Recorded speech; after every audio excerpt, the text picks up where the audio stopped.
Welcome to Accounting High. 3 buckets, 50, 30, 20.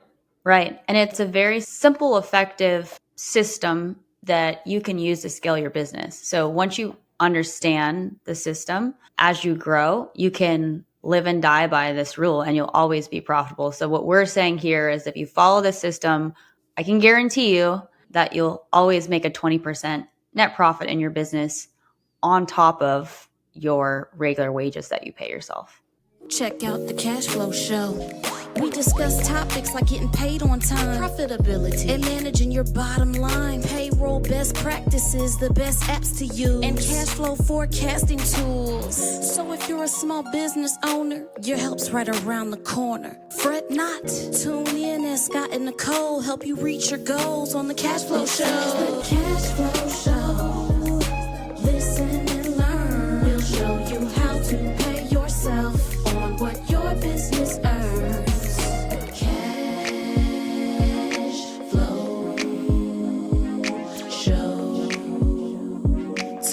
With Nikole and OKR.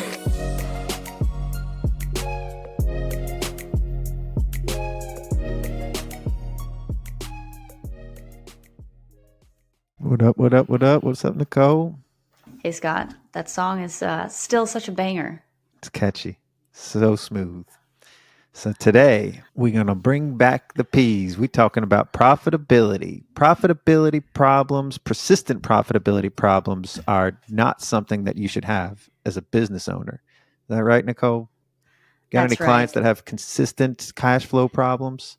Yeah, so if you have cash flow problems regularly, that means that you have a profitability problem. Cash flow issues can come and go in a business, but they should be intermittent. They should be temporary. And so if they're happening all the time, then we really need to look closer at your profitability. So today we are going to do a deeper dive into the 50, 30, 20 rule, which I mentioned briefly in our first episode. But this rule, have you trademarked that yet? Not yet. I might if it takes off. But yeah, I've spent a lot of time researching different models. I've spent a lot of time obviously working with different businesses and my own business.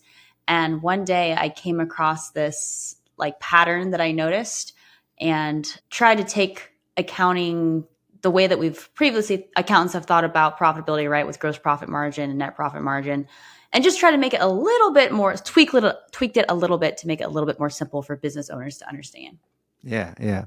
Templatize it a little bit or make it so it's a path that is a possible path for them. I mean, a lot of people that are having consistent profitability problems, they're too close to the issue anyway, and they can't see it from this perspective, from the accountant's perspective, or from this idea that it's simple. The way you're looking at it, it's 3 buckets, 50, 30, 20. Right. And it's a very simple, effective system that you can use to scale your business. So once you understand the system, as you grow, you can live and die by this rule and you'll always be profitable. So what we're saying here is if you follow the system, I can guarantee you that you'll always make a 20% net profit in your business on top of your regular wages that you pay yourself. Yeah. So if you recall, I'm sure you remember our first episode was COGS, and we talked about this 50, 30, 20 rule. But for our students, for our listeners that haven't heard that episode, you want to give a little recap? Sure. Yeah. So the number one thing that people mess up when it comes to their financial reporting is not properly identifying COGS, which is short for cost of goods sold, or direct costs. So those three terms will be used interchangeably, and overhead. So COGS versus overhead. So this is foundational for understanding how to scale your business profitably. We first need to be able to identify what expenses and what people go into COGS versus what expenses and what people go into your overhead costs. So you need to make sure that you're categorizing everything correctly and you're not just dumping everything into COGS or just dumping it into overhead. That's right. So what I like to do when we have a client that comes to us, a prospect, as part of our sales process, I do a health assessment, financial health assessment.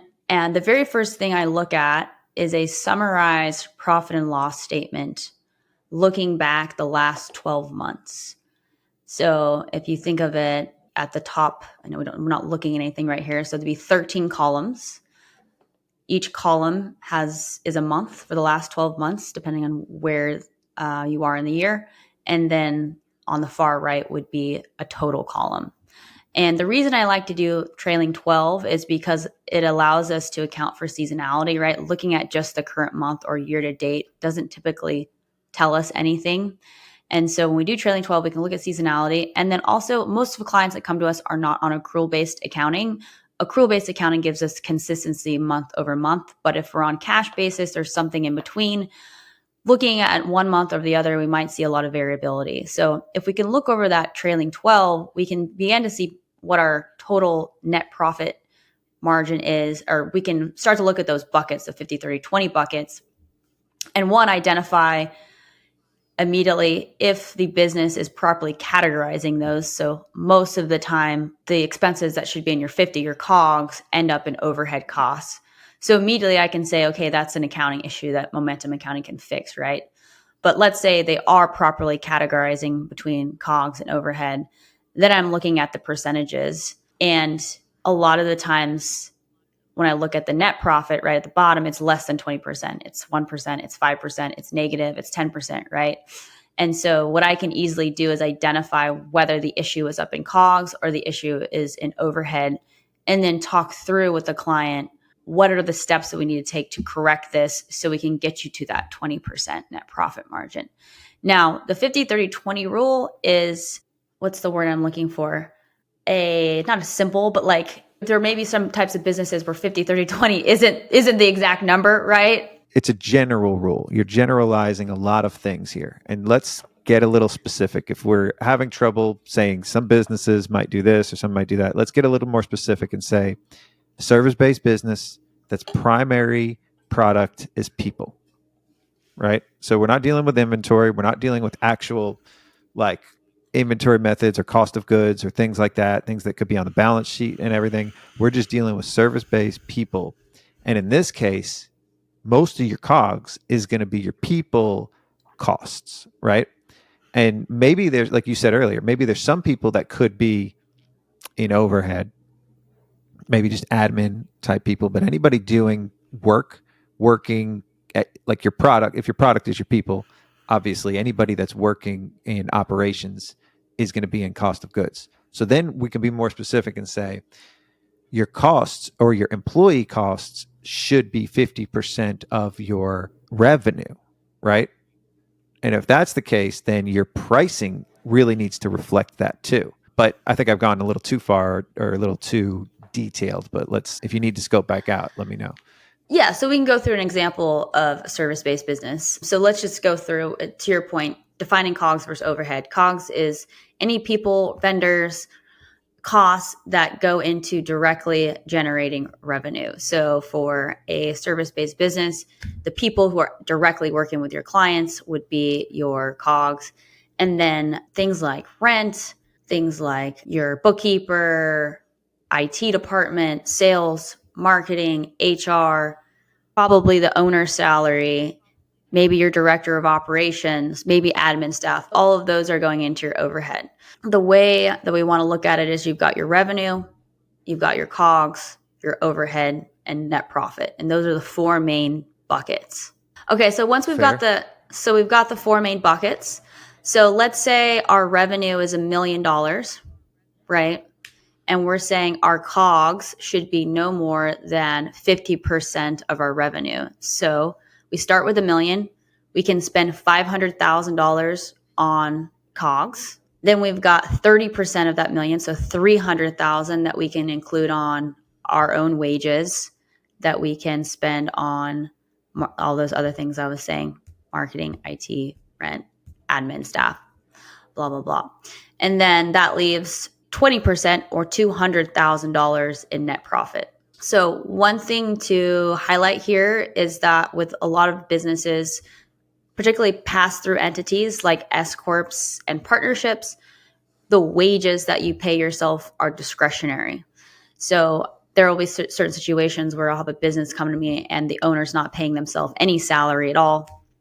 And so in order for this formula to work, we have to normalize our buckets here by imputing some sort of owner wage. So as a rule of thumb, I'll usually use like 1% of revenue. So for example, if you have in this example, $1 million business, $100,000 would be owner wages, and that would be in your 30% bucket, right? And so typically I'll say like 1% with a minimum of 50,000 for the salary for the owner, and then a maximum 250,000 for the salary. Wouldn't that be 10%? Isn't that 10% of a million?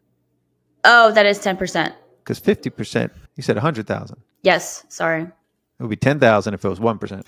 Yeah, that's what I meant. Sorry. Yeah, so typically we want to use 10% of revenue as a rule of thumb. If you're not paying yourself a salary currently and you want to just do this simple math to figure out if your margins are in line, your percentages are in line, then take 10% of your revenue and use that as your salary. So for example, interesting. We say take 2/3 of profit as a salary. Well, okay, so let's clarify here, because you're talking about that from reasonable salary, from keeping the IRS compliant. I'm talking about, let's look at our business from a management perspective and think about what it would cost to replace ourselves. And when we're benchmarking ourselves against this 50-30-20 rule, we need a standard way of looking at that.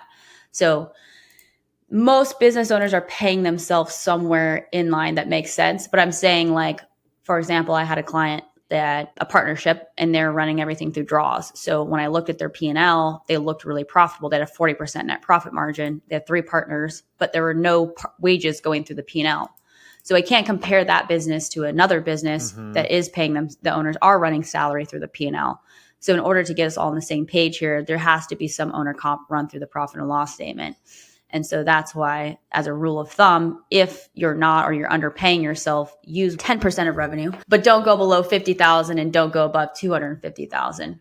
Make sense? Okay. It's a little difficult to verbalize when you're not looking at the numbers in front of you. Well, it makes sense, because essentially what you're doing here is another categorization tool, because it doesn't change what they're actually taking home in this case. If it's a bunch of partners that are taking a draw, this doesn't change it, but it categorizes it on the profit and loss, so you can properly identify what the problems are in the business.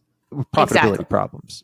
Right, exactly. And also, to my point about having partners, when you have multiple owners, profitability becomes a little more challenging when you're smaller, because you have multiple people that are highly compensated. That's why typically in partnerships for service-based businesses, a lot of the partners are doing billable work. They're bringing in revenue, because otherwise you would just go hire an employee, because they'd be less expensive than a partner. Partnership models are a little bit different. So really, in a partnership model, you need like $1 million in revenue per partner to get your margins in line. So any service-based partnerships you're looking at, for any of them, if they're over $1 million, this is a way to work. But if they're just starting out, one partner may not even need to take anything home, and one of them is relying on it, and they're just building the business. I mean, there's all different kinds of scenarios, but these are more established, larger partnerships. Okay, cool.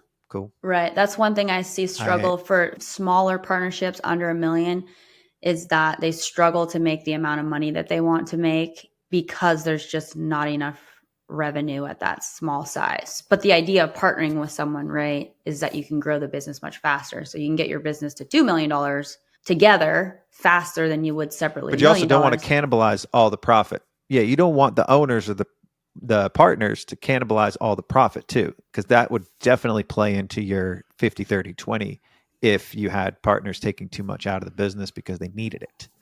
So we're talking a fair salary. So you decide on salary based on, you might have one partner that only works part-time or doesn't do anything in the business, and they're not taking a salary. And then one partner who's 100% active in the business, and they're taking a salary. And the other partner is just taking distributions. So remember, as the owner of a business, you are the CEO and you get a salary, and you're the owner and you get distributions. One important thing to note then is all of this is because we need to show the owner taking a fair salary to show what it would cost to replace them. So this way, your actual profitability is intact. If they were to exit, or if they were to replace themselves, how much is it going to cost to pay somebody to do what they're doing? And your business, profitability and your financials should reflect that too, just so you see the health, making sure that you can properly identify the problem. So all of this knowledge session that we've been talking about today, the 50-30-20, is to help properly scope in and identify what are your profitability problems, because they could be many. It could be many different things, but when you have everything properly categorized and you're looking at clean financials over that 12-month period, you can identify where it's out of whack. If their COGS are 60-70% most months, well, there you go. Now let's dive a little bit deeper into COGS. And if their ops is 40%, 50%, then to dig in there, and that's your profitability problems. So at least where to look with these buckets, right? Yeah, that's exactly right. And so one thing I like to do is, as soon as I get those numbers, the 3 percentages, when I run this on a prospect, I then show them, okay, so your numbers are off, right? Your net profit is not as much as you would like it to be. And then if we look at your COGS as a percentage and your overhead as a percentage, what are those numbers and where are they off? And then I show them, what is your business? I show them 2 scenarios. So what does a business look like if you right-size your cost to align with your revenue? So if you have $1 million in revenue and your COGS are $600,000. What does right size mean for the listeners? So right size basically right size. Right size. So again, if your business has $1 million in revenue and your 50-30 is off, so let's say you're 50-60, your COGS are 60% of your revenue, so they're 600,000, then that means you need to reduce your COGS by $100,000. So then the next question is, can you actually deliver $1 million of revenue if you cut your COGS $100,000? And then if the answer is yes, then or you need to increase your revenue, right? Right. So then that's scenario number 2. So scenario number 1, we're aligning our costs with our revenue. Scenario number 2, we're saying, okay, well, let's say your COGS stays the same. Here's what your overhead should be. Then what revenue do we need to get to? What's our target now to align our COGS overhead with our revenue? And so then the next question is, with your existing team and resources, can you manage that much revenue? If the answer is yes, then you have a revenue problem, right? You have a marketing problem. Go sell more, right? If the answer is no, and if you have too much capacity. Right, you have too much capacity. And that happens, right? That's not a profitability problem, that's a revenue problem. But if you show them, or if we look and we see this is what your revenue needs to be to support these costs, and you have to go incur more costs to generate that revenue, and you're still going to be off, right? Your numbers are still going to be off as you grow, then we need to make some changes. And that's what we'll get into, the 4 areas to look at when our 50 is off and our 50-30-20 is where we'll start. So we have some insider tips on different directions you can go when these profitability problems happen. So we've diagnosed it and we've looked at it, and we're using the 50-30-20 rule to identify which buckets are off. We know if your profit is less than 20, that's a problem. If your profit is more than 20, is that a problem?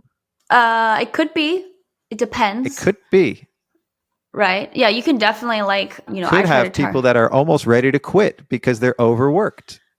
Right? Yep, you could have a situation where you may end up having another problem because of that. So when you look at and this is something I learned from another one of our colleagues, and he said if his profit's ever too high, he's looking to hire immediately because he knows that his team's feeling that. Yep. When the profit's too high, all things being equal, if things are dialed in and you fit that, if your profit is too high. That was my one question, is what happens if your profit's too high? Yeah. Because if your costs are too high and everything else. Yeah. I think the word I was looking for was antidotal, maybe. So the 20%, you could say, hey, I want to be a slow growing, like personally in my business, I want my 20 to be 30 and I'm slow growing. So I care more about profitability than I do speed of growth. Now, our colleague, who I know who you're talking about, he's like, grow, top line, grow as fast as possible. So he's always putting fuel on the fire. So he's willing to take a lower profit margin in order to grow faster. Oh, no, I'm talking about a different colleague. but I know which one you're talking about now too. So I think I know who you're talking about. so yeah, okay, all right. We could mention them too, but this is an accounting show. So if we're looking at this correctly, we're looking at classification problems where things might be classified wrong to show your actual costs and to show your actual profitability. And after you've gone and diagnosed everything, classified all of it, you've got Yep. your buckets in there. Now we've got 4 potential things to do to fix this next, right? Yes, and So this we've- is we've 4 got it all laid potential out. things. Here's our 4. So first we're going to look at just your 50, just your COGS, and we're going to solve that problem first. So I've got 4 solutions for you. Okay. And then we'll get into 4 solutions. Our COGS are way over 50%. We've just looked at it and now we're blown out of the water. So what's the so what behind that? So we've got 4 options. The first one is the easiest to do, and it's what most consultants will tell you to do. And that's to increase your prices, because then you can have the same amount of costs, increase your revenue. But then the question becomes, will the market actually pay this price, right? Will clients churn if I raise the price? Will people stop buying my product? Will people stop buying my service? We're always trying to align market demand with our pricing. So things that we can do to get people to pay a higher price are going to be to attract clients to our brand, right? So if we're doing things on social media and marketing, we've got people that are already know and trust our brand. They're more willing to pay a higher price. Maybe we think about niching. We also might look and see if there are any services or products that are more profitable than others. So maybe we try to sell more of those and less of the less profitable ones. But end all goal will be here is to just overall increase our prices. Yeah. And I've tried to do this. I've tried to increase prices to the point where the market would not pay them. So I've figured out what our limits are at our business just by doing just that, is raising prices until people wouldn't pay it. Then the next step would be to go a little bit further and niche and all that, which we haven't done, which is why I've seen top line limits on our pricing. Yeah, same. And then people can be priced differently too, and depending on how big their problems are. Pricing's, there's a lot of things you can do with pricing, but we can have a whole episode on pricing. That's right. Okay. So let's get into number 2. So number 2, the opposite of increasing prices, well, we can reduce our costs to deliver our service or our unit costs of our product. So, something that we did at Momentum. This one's my favorite. This one's one of the best levers you can pull, especially if you're having downward pricing pressure on your industry, which is what we're experiencing in the bookkeeping and accounting space right now, because there's more people entering the market. So what I was feeling that pressure at Momentum. And so what we ended up doing was we started offshoring. So we started hiring people in countries where their labor is less expensive. And that's allowed us to maintain or even improve our margins and be competitive with our pricing. Yes, we have done that as well. And you can see a bit, and anything like, mostly when it comes to reducing your costs, a lot of those, or a lot of your COGS, a lot of those, you have people you've been working with forever. You've got your employees, so you have to look at alternative methods to do things too. And reducing your costs might mean freeing up capacity so your team could do more, which might mean there's other things. That's leading us to the next one, I think, is different ways, faster ways of doing things too. New technology, new tools. Staying on number 2, aside from reducing our labor cost, we can also, if you have vendors that you pay, right, finding less expensive vendors, maybe getting bulk prices. If you're buying supplies, if you're selling something, can you recover shipping costs by passing it on to the customer? The big point of all of this is once you're problem aware, then you'll actually take action. Because if you don't have the data, you're not ever going to go out and do these things. You're just going to keep humming along. But as soon as you see the numbers in front of you, you're like, shoot, I've got 10% that I have to reduce my direct costs. You're going to start looking under the couch, finding pennies, figuring out ways to cut costs. Yes, you don't want to be in a desperation mode there, but no, just a look at that, especially with an accountant. I mean, accountants are very good at saving money. So take a look at some of those expenses. Get new contracts for insurance or things. That could be a big suck too. Insurance costs. So Let's move on to the third one. That's the one I was interested in because that's fun. There's a fun ways to look at new ways of doing things too. Yeah, I have some good examples with this one. So the third one is to deliver faster or complete whatever you're selling faster. Can you explain to what does faster do? What is faster going to leave you with? If you do things faster, what do you have more of? I'll give you some examples. So one might be our sales cycle time, right? So if we have a really long sales cycle, we're onboarding clients slower. So if we onboard a client today, we're getting that revenue right away versus waiting for a month or two to onboard that client. So that would be an example in our type of business.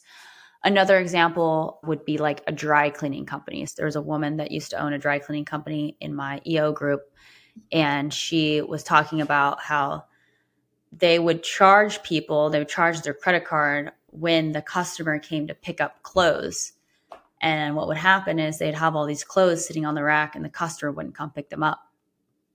And so what they did was they actually had a woman that was, when they figured that out, they couldn't charge the credit card until the customer came and picked up the clothes. They did a big push to have someone on their team go out and reach out to the customer to get them to come pick up their clothes, right? Or they would go start delivering the clothes to the customer. They started doing delivery so that they could recognize that revenue. Another example would be if you ship out inventory. So we can't recognize revenue until we've actually completed the service or shipped goods to our customer, right? So inventory type businesses, you don't recognize revenue until you ship the goods. So we want to we don't want to be sitting on inventory. We want to ship it out as soon as possible. That's going to drive revenue.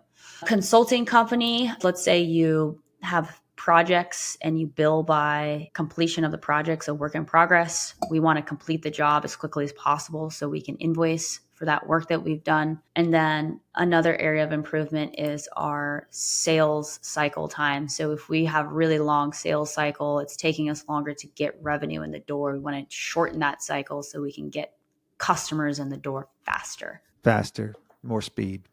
Speed. Okay. And then the last one, I think both of you and I can resonate with this one a lot because it definitely applies to our business, is doing more with less or being more efficient. So for example, you might have employees who are doing a lot of non-billable time, or they're sitting around not doing client work. And so we want those people who are generating revenue to be spending most of their time, 80% or more of their time, on client work. Another example would be using technology to be more efficient, right? So that our team can do more without increasing costs. If you're a restaurant, you might be turning tables over faster or fitting more tables into your restaurant so that you can service more people with the same, overhead costs. So doing more with less would be more capacity, right? Mm-hmm. It would give you more capacity to do that. So when you say do more, like your employees, 80% of their time needs to be spent doing client work, right? If they're How does billable, that fit into yeah. the 50%, the 50, if they're billable, right? And Right. how do you know? How do you So, know 80% of their time is being spent on client work? Well, I guess you'd have to track time, but you wouldn't have to track time if your numbers are in that 50% or less, then maybe you don't have to track time you're on. But if they are going below, then you may want to figure out why. So that might be a time where you go track time. Generally, as a business in a whole, so between your billable and non-billable staff, you want a total for the company to be billing 60% of all time to billable work. And then your employees who are directly working with clients, you want at least 80% of their time on client work. So this is all related to COGS, right? This is all related to COGS. Yeah. So hopefully. So this is all related to 50%. So hopefully that once you go through that exercise, we've fixed our 50%. We're good on the 50%. What if overhead is too high then? Okay. So this is all addressing the COGS, right? What happens if overhead is too high? Right. And overhead, I would say that 95% of the time, the problem is in COGS. The other 5% of the time, it might be in overhead. And this can happen as businesses grow and they start to layer on management teams and they'll get bloated on the management side. So they've got too many partners or they've got too many high cost people that aren't doing revenue producing work. That can definitely happen. And so knowing your budget, trying to keep within that 30% will help you make smarter hiring decisions. Because I know as a business owner, it's really tempting. When I was hiring for a new COO, there were people I talked to who wanted a much higher salary. And it's like tempting, right? Because you think this person can come do things for your business. But I always went back to like, that's too high of a salary for our business to sustain that at the size that we're at. So I need to use that as like the 30% as like a guiding light for me to make decisions on who I'm going to hire. And then I also think about that when I'm spending money on marketing. I have a certain amount that I allocate each month to marketing and then other consulting. And I try not to go above that 30% so that I'm allocating my resources properly. Another example would be like restaurants. I'm on restaurants today for some reason. They basically live and die from their rent cost. So if you ever see a restaurant that goes out of business, it's typically because their landlord renewed their lease and bumped up their rent. And like typically restaurants, they're maxed out on what they can bring in terms of revenue in one single space. And so their profitability is really, really dependent on their rent. So in that case, the restaurant unfortunately has to move out of that space and find a less expensive location. Yeah, there's a lot of reasons why restaurants go out, but that's definitely a big one. Those overhead costs. Rent is one of the biggest for most people that have, brick and mortar structures to deal with. Rent is not considered COGS though. So that's going to be the bulk of most people's overhead cost. It's a fixed. Yeah, unless you're a manufacturing company, you may have some sort of, allocation for COGS. But for the most part, rent is not. And I know you used to have an office, right, before COVID, and then you got rid of it. Not only did you get rid of it, not only did you get rid of rent, you also you didn't need like an office manager, right? Greeting people at the door when they came in, dealing with paper. There was so much. So the office, there was a person that was eliminated. There was the physical rent that was eliminated. There was also all the extra stuff that goes with an office that you don't really think of associated with rent, but it all is. All those utilities, a lot of the supplies, a lot of the extra office related stuff that you always just know you have to deal with, is all that's gone. That was a big shift in our costs. I guess our overhead went down in that whole scenario. We practically have no overhead. When you did that, did you replace any of that overhead with any other costs? Like for us, we don't have rent we don't have a physical location, but once a year we try to get together in person. That ends up being, $10,000 trip. So I'm replacing rent basically with a lot of software that we use because we're all 100% online, and then also that in-person trip. So I'm still, I would say, net saving money by not having an office, but I am using some of that cost savings in other ways. Yeah, we go on some trips. Usually it's ZeroCon or something around that. And I guess we haven't done that in a little while. So I'm seeing more increased savings than I am replacing it with other things. I mean, I think everybody had salary increases after we didn't have rent. So I kind of absorbed some of it too.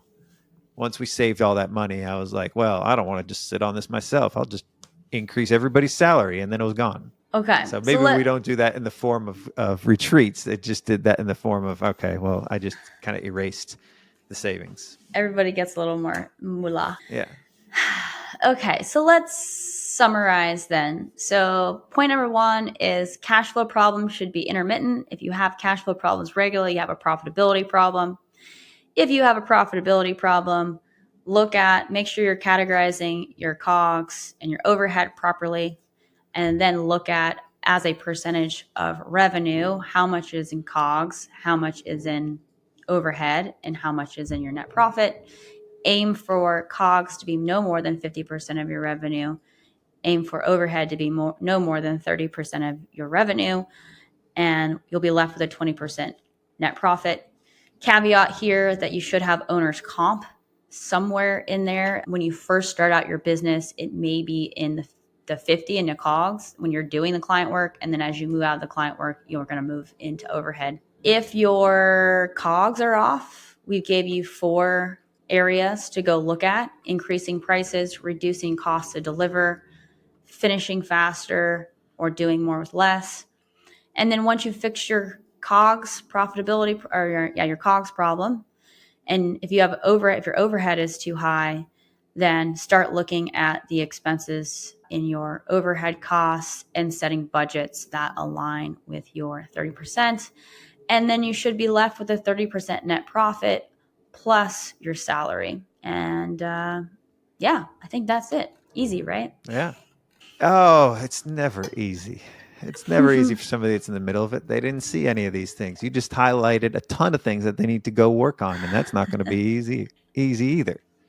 So I hope you listeners got something out of this and found a few pieces or a few threads to start pulling in your business and start identifying some of these problems and ways to fix them too.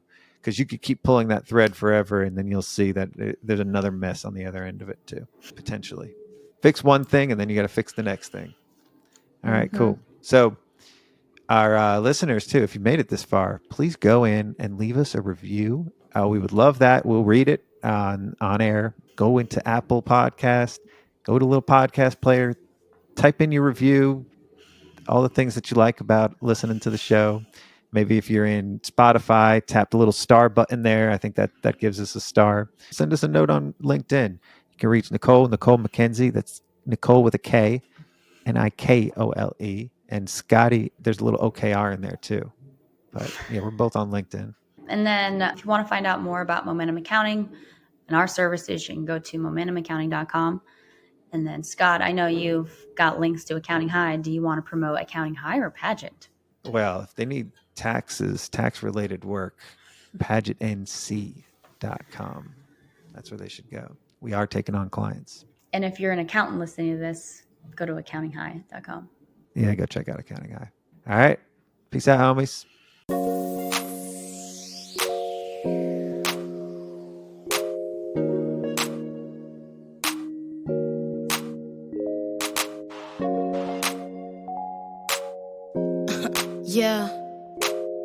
Yeah. So you're drowning in cash flow issues. You run a business, but feel like it's running you. Customers won't pay, but you got bills due. It appears you won't have enough for payroll coming up soon. It seems like you're running nowhere fast. You work hard, but never able to withdraw cash from the business. You get more customers, hire more employees, but still take home hardly anything. You feel like you're on a hamster wheel, frustrated cause the battle's always uphill.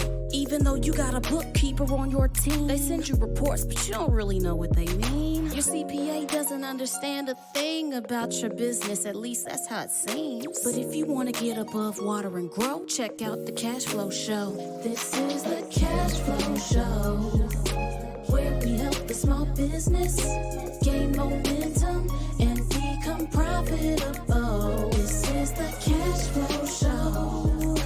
Listen and learn. We'll show you how to pay yourself on what your business earns. Cashflow Show.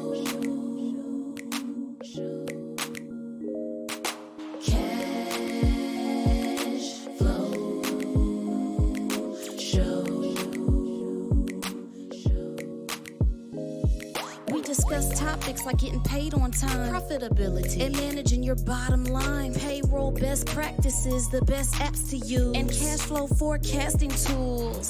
So if you're a small business owner, your help's right around the corner. Fret not. Tune in as Scott and Nikole help you reach your goals on the Cashflow Show. The Cashflow Show, where we help the small business gain momentum and become profitable. This is the Cashflow Show. Listen and learn. We'll show you how to pay yourself on what your business earns. Cashflow Show.